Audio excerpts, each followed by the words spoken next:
Los argelinos no comparten en absoluto los mismos objetivos. El Frente Islámico de Salvación, que acaba de ganar las elecciones municipales, controla la mitad de los municipios del país. Es en Argelia donde quieren librar su combate. Ellos exigen elecciones presidenciales anticipadas, dado que las legislativas están previstas para diciembre.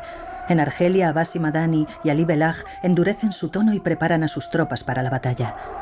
Estados Unidos, que aún no ha sido golpeado por el terror islamista, está preparado para aceptar una victoria del Frente Islámico de Salvación.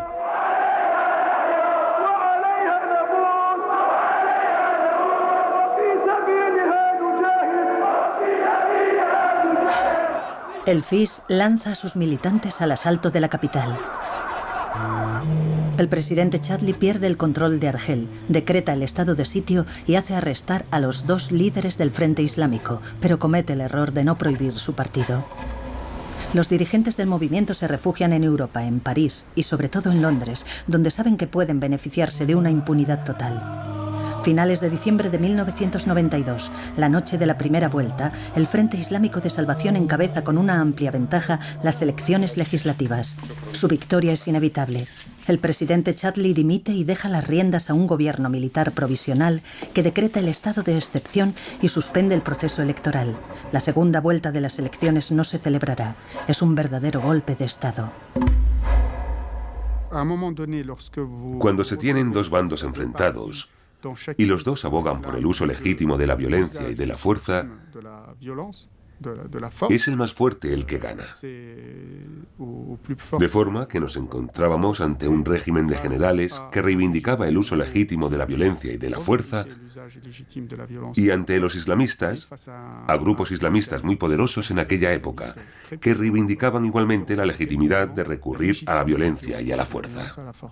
Por lo que a partir de aquel momento, realmente ya no se trataba ni de la ideología ni de la teología, solo de una relación de fuerza bruta y brutal que, por supuesto, no tenía otro fin que la sangre y la muerte. Es evidente. Los militantes islamistas que ya están preparados se unen al maquis, apoyado por la mayoría de la población. 2 grandes movimientos emergen: el Ejército Islámico de Salvación, el brazo armado del FIS, y el Grupo Islámico Armado, el GIA, más radical.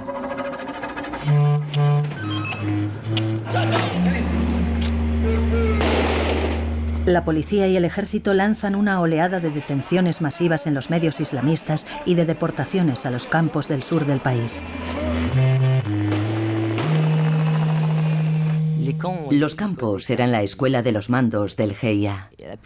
La mayoría de los hombres que salían de los campos o bien se unían directamente al maquis o bien regresaban a sus hogares, donde eran hostigados sin descanso. Es normal, es el papel de los servicios de seguridad, que los detenían e interrogan regularmente, hasta que un día se unían al maquis y se acabó. En febrero de 1992, el Grupo Islámico Armado lleva a cabo su primer atentado espectacular. Un vehículo de la policía es sorprendido por el fuego cruzado de las ametralladoras. Sus 6 ocupantes mueren. El atentado es atribuido a los afganos. Argelia se ha convertido en territorio de la yihad. Cuando el FIS se da cuenta de que en Argelia aparecen grupos armados por todas partes, sin coherencia, sin entrenamiento alguno, intenta tomar la dirección. 8 personas deciden crear el GIA, diciendo así que la política se ha terminado. A partir de ahora no hay tregua ni diálogo. El Estado Islámico se construirá con las armas. Los militantes islamistas imponen sus leyes y ejecutan a todos aquellos que no respetan la ley islámica, la Sharia. Los intelectuales que se niegan a someterse son ejecutados sin ningún tipo de juicio. El 26 de mayo de 1993, el periodista Tahar Yahoud es asesinado. Es la primera víctima de una larga serie de ejecuciones. Las mujeres también están amenazadas. Millares de ellas se manifiestan tras el asesinato de una joven que se negaba a llevar el velo.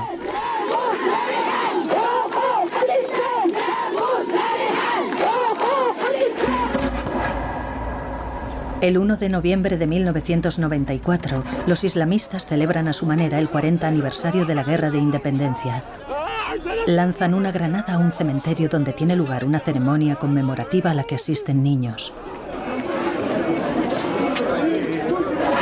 En Argelia, en París y en Londres circulan las cintas de vídeo que se convierten en parte esencial de la lucha que libra el GIA. Estas películas de propaganda distribuidas clandestinamente causan pavor y fascinación. Acreditan la idea de que los grupos islamistas pueden golpear allí donde quieren y cuando quieren. Pero la Guerra Santa no se detiene en las puertas de Argelia. El grupo islámico armado y su líder, Jamel Zitouni, pensaban que si no lograban conquistar el poder rápidamente en Argelia, era porque Francia prestaba su apoyo al poder argelino. Así Francia se convirtió en el enemigo lejano. El enemigo inmediato, local, era por supuesto el ejército, la policía, los servicios secretos argelinos. Pero el enemigo lejano, que era el sostén, por así decirlo, de los argelinos y de las autoridades que habían tomado el poder, los tiranos argelinos, era Francia. Y por lo tanto había que atacar a Francia. Y Francia se convierte en uno de sus objetivos prioritarios junto con otros países, sin duda. Pero Francia será el primer objetivo en ser atacado por el grupo islámico armado. Porque en septiembre de 1993 mueren asesinados 2 topógrafos franceses en la región de Sidi Bel Abbes. Y ese va a ser el comienzo de los asesinatos, los intentos de secuestro y los secuestros de ciudadanos franceses. Francia repatria a sus ciudadanos. El gobierno francés lleva a cabo importantes redadas en los medios islamistas. En represalia, el GIA decide asestar un duro golpe la Nochebuena de 1994. Buenas noches. Un Airbus A300 de Air France con destino a París permanece retenido desde este mediodía en el aeropuerto de Argel por 4 hombres fuertemente armados. 42 pasajeros de un total de 271 han sido liberados por los secuestradores. Se desconocen aún las motivaciones exactas y sobre todo sus reivindicaciones. Tras exigir la liberación de Abbas y Madani Ali Belhaj, los 4 miembros del GIA que se han apoderado del Airbus con destino a París son desviados a Marsella. El GIGN, el Grupo de Intervención de la Gendarmería Nacional, asalta el avión. Los 4 secuestradores son ejecutados. Más tarde se conocería que tenían la intención de estrellar el avión contra la Torre Eiffel, como hicieron en septiembre de 2001 los kamikazes del 11S. En el plano militar, entre 1994 y 1995, Osama Bin Laden no es nadie en absoluto. Mientras que en Argelia, Jamel Zitouni tiene miles de combatientes en el maquis y ejerce una presión enorme sobre el ejército argelino, sobre los servicios de inteligencia, sobre la policía. Hay pueblos enteros que están bajo el control de los islamistas y es una fuerza militante, combatiente.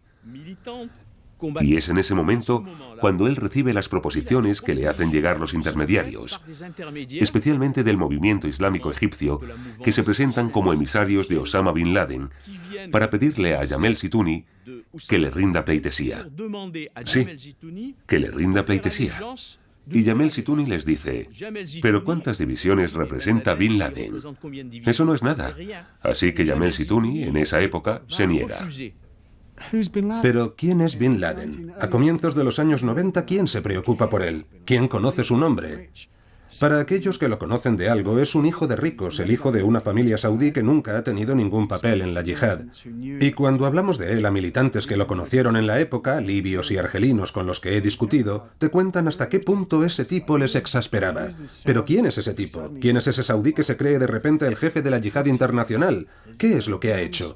¿Acaso ha corrido alguna vez por las calles de Argel, de Tetuán, de El Cairo o de Alejandría con la policía secreta pisándole los talones?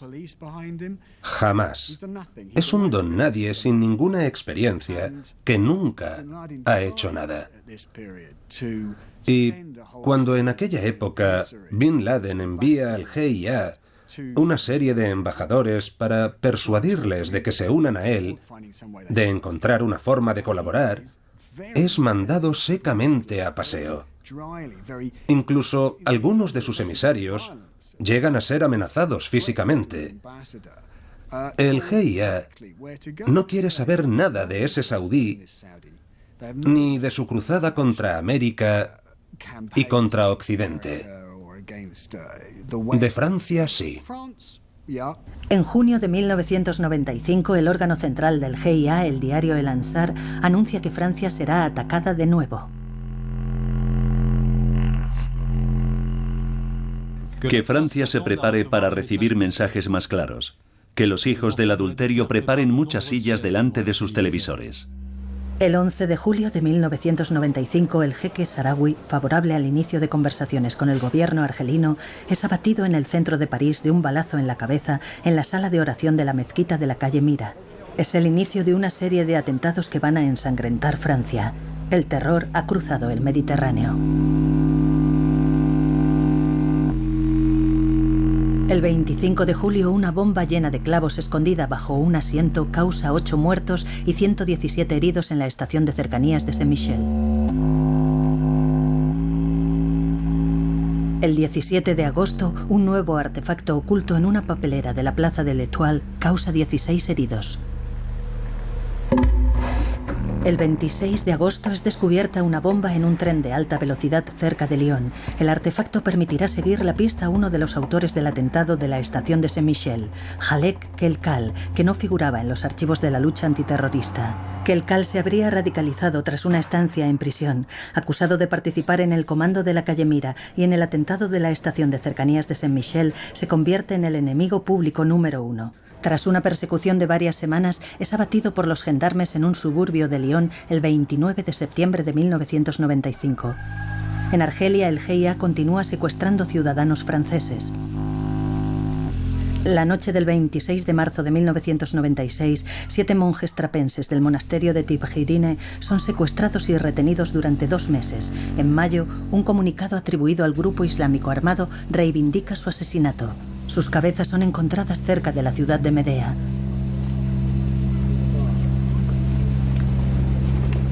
Aún hoy, el misterio de su muerte permanece.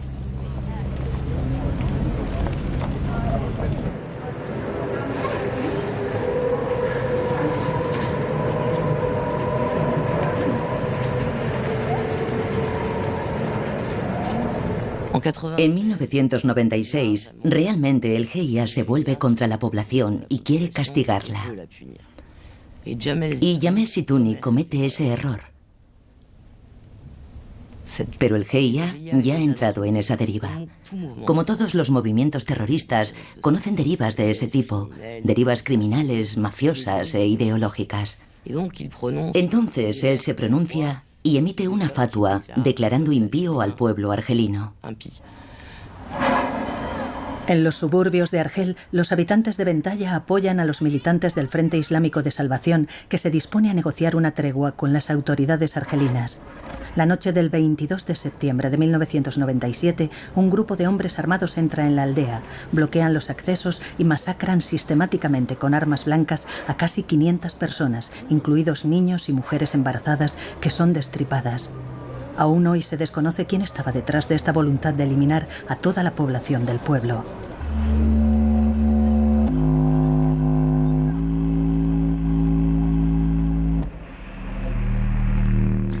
Es un momento terrible, pero ese momento terrible solo puede tener lugar porque ha existido un estallido ideológico que ha permitido la legitimación, que ha permitido que eso parezca legítimo en un momento dado, en el seno de esos grupos para ejecutarlo. No hay que olvidar que, en cierto momento, el GIA, el grupo islámico armado, ejecutaba a los miembros de otros grupos islámicos armados y que ejecutaba a miembros del Ejército Islámico de Salvación y que hacía el vacío a otros grupos islámicos armados porque consideraba que no eran lo suficientemente radicales. Y así se llega, en cierto momento, al peor horror. Ante estas masacres sin precedentes, las autoridades argelinas crean las milicias de autodefensa. La población se moviliza contra el GIA.